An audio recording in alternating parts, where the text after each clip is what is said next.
You left a text message unread 3 days ago. You still think about it.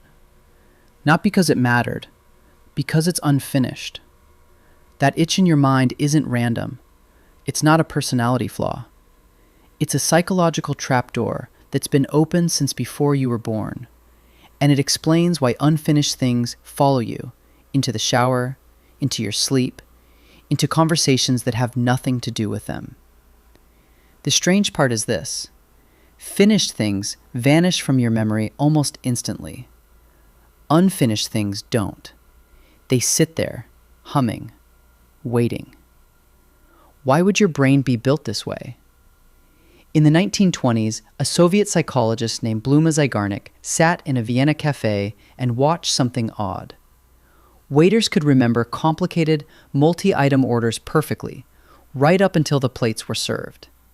The moment the order was complete, the memory disappeared.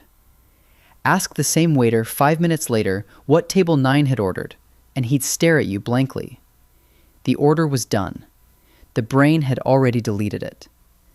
Zygarnik took this observation into a lab.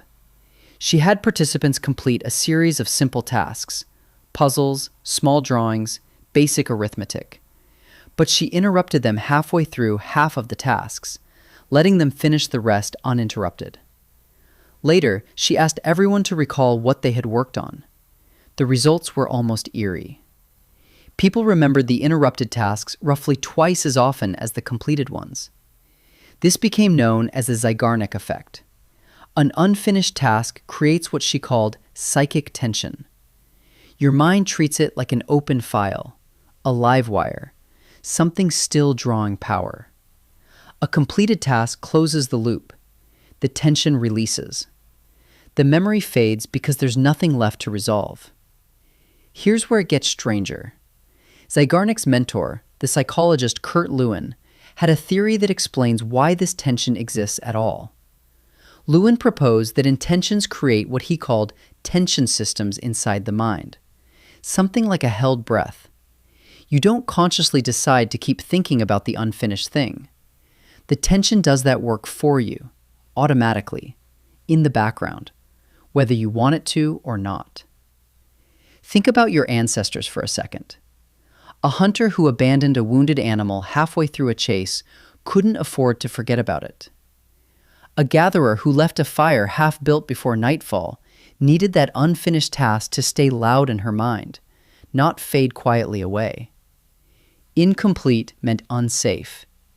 Incomplete meant unfed, unprotected, unfinished business with real consequences.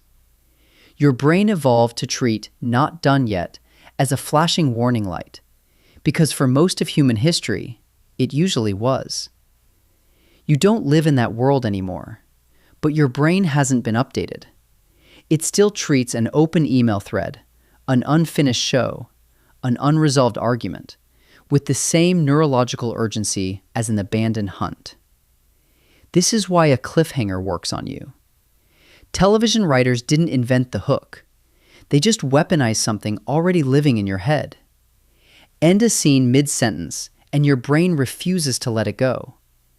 Not because you're weak-willed, because completion is the only thing that turns the alarm off. But here's the twist almost nobody talks about. For decades, psychologists assumed the only way to quiet that tension was to actually finish the task.